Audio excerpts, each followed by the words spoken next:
by Prem Nirala Yadav.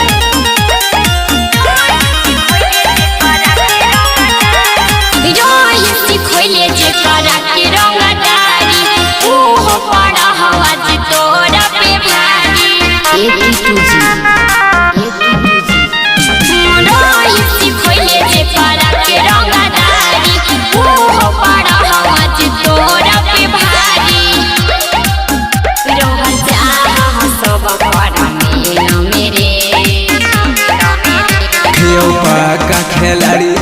खेल में गे देरी खराब ना के करो के रेल में गे हमर कटल हो जवानी पूरा जेल में गे हमर बीतल हो जवानी पूरा जेल में गे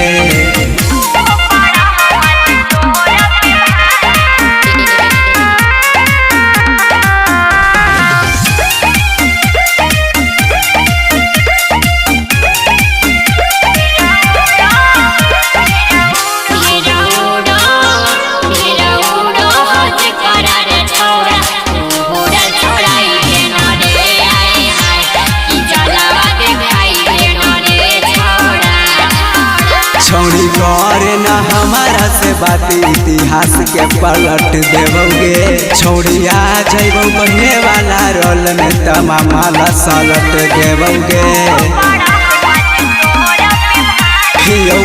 का खिलाड़ी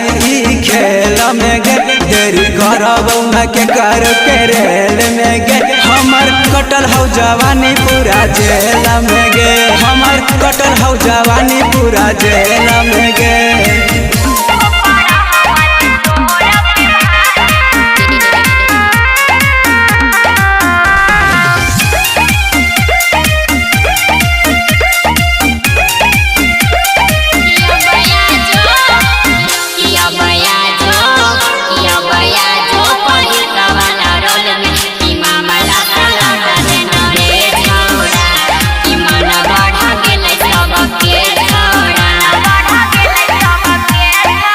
गला से कुत्ता कबो शेर न कहई तौगे तनो चिलई तौगे की टूरा के सके आगे उदे हो न हिलई तौगे